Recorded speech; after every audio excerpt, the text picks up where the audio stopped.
比亚迪 K9 是比亚迪推出的首款纯电动客车，也是其在新能源、新动力、新概念领域又一出色力作。目前，比亚迪 K9 电动大巴车在国外取得的成绩非常惊人，已有 4.5 万台新能源客车在美国、英国、日本、澳大利亚、法国等50多个国家和300多个城市的运行，占领美国纯电动大巴 80% 以上的市场份额。在欧洲的纯电动大巴市场也排名第一，市场占有率为 22%。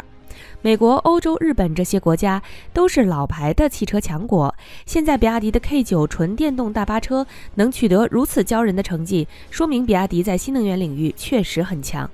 就比亚迪 K9 这车来说，长度超过了12米，整车续航在250千米以上，国内售价在170至250万元人民币左右，比普通燃油大巴车贵3倍。不过 K9 国内高昂的售价跟国外动辄400多万的售价比起来，看起来就显得没那么贵了。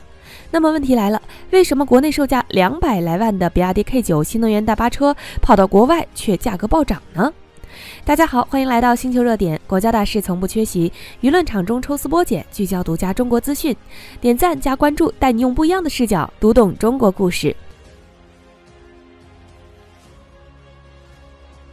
早在1999年，比亚迪就开始与日本企业进行商业合作，并在2005年成立了比亚迪日本分公司，主营太阳能电池、专用蓄电池以及 PCB 板。比亚迪日本成立10年后，比亚迪开始在日本销售电动巴士，京都吉星巴士株式会社首批购买，以每台400万的高价引入了5台比亚迪 K9 电动大巴，这也算是中国汽车第一次卖给了世界汽车强国日本。2015年5月，美国的加州公交运营商定下了比亚迪历史上最大的单子，一次性采购60台 K9 电动巴士，创美国最大电动巴士订单记录，也是国内汽车出口史上最大一笔。单台400万，总金额2.4亿。2018年通过公开招标，比亚迪成功拿下了印度290台电动巴士订单，这也成为了印度当年最大的电动巴士中标记录。到了2019年6月份，这一记录再度被比亚迪所打破。印度上市公司奥莱克察宣布和比亚迪签订1000台 K9 订购协议。2020年1月22日，比亚迪、全日空航空公司、软银、先进智行股份有限公司联合推出全球首款用于机场的自动驾驶纯电动大巴，并启动实地测试。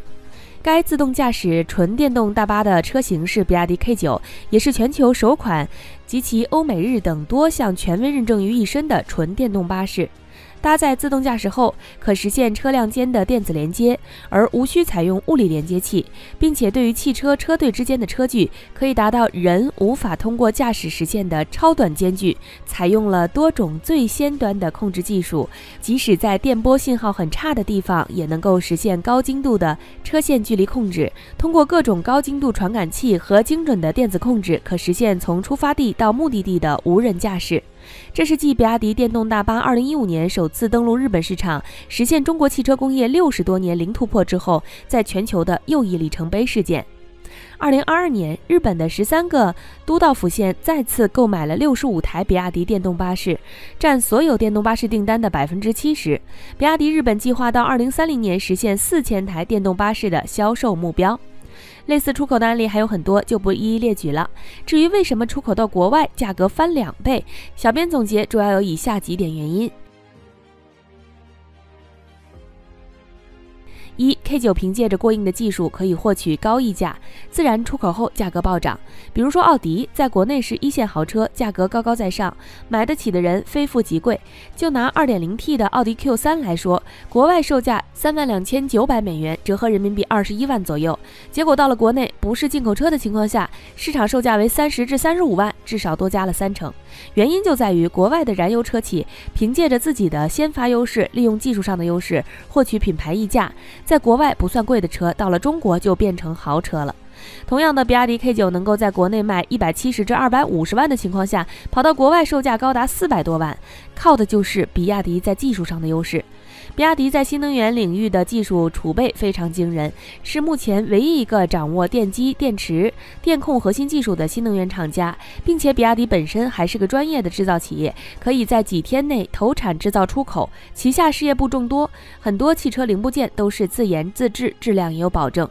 就 K9 这车来说，技术就比较先进，是别的新能源大巴车比不了的。K9 使用了全铝合金车身，可以提高车身的安全性，还能减重。一台10多吨的大巴车，综合电耗可控制在90千瓦每100公里，非常不错。使用了核心增电技术，搭载安全的磷酸铁锰锂电池，有永磁同步电机，还有行业首创的动力热管理技术，可以提升续航和动力。K9 的前组合灯采用带有透光的近光灯和 LED 灯带，转向灯与前雾灯单独设定在组合灯外侧和下端。因为采用低地板设计， K9 的灯具在保持照射距离的同时，降低了以往大巴车灯具扰乱对向车驾驶员视差的程度。位于 K9 右侧前车门后的控制开关，便于驾驶员开启气压控制的车门。黄色外盖保护的红色紧急断电按钮位于一旁，在 0.2秒内即可切断全车电源。一级低地板的设计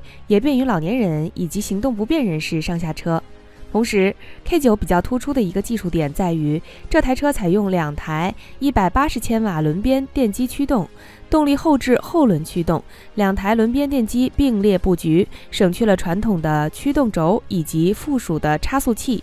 在满载的工况下， K9 的最高时速可达100千米每小时，续航里程大约250千米。有了技术加持， K9 自然能够获得更高的溢价，跟合资车一样的套路，国内卖低价，国外卖高价。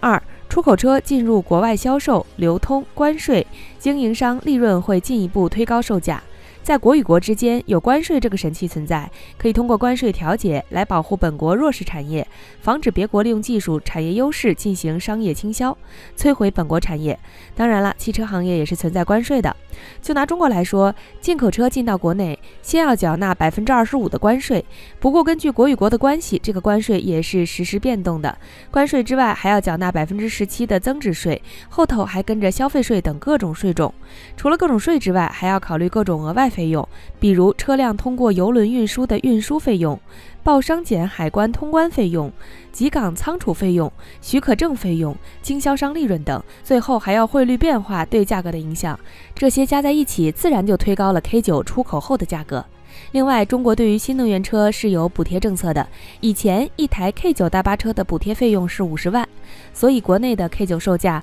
是国家补贴后的价格，实际售价不止200多万，厂家售价接近300万。就以300万的厂家售价打底，再加上出口需要缴纳的各种税，再加上出口商的利润和附加费用，价格在400多万也并不离谱。3、K9 是一台可定制的新能源大巴车，配置不同，价格自然也不同。对于大巴车来说，并不像私家车那么单一，只需要在发动机配置方面做些改变，就能适用大多数人群。大巴车需要应对不同国情、不同路况，可定制的范围就很宽。比如 K9 有着12米长的车身，如果购买方觉得续航不够，可以多加几块电池提升续航；如果觉得车内位置不够用，可以要求加座椅做微调，也可以对空调系统、悬挂系统等细节进行定制，或者觉得车内设计布局不符合国情，也是可以改的。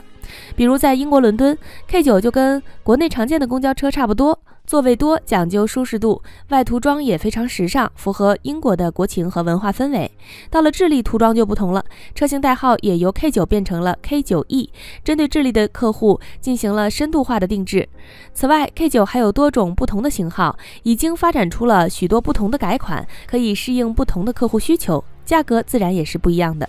总结来说，国内卖200来万的 K9 卖到国外就变成了400多万，是借着技术优势获取溢价，再加上出口车的关税以及流通环节的成本，终端售价自然就高了。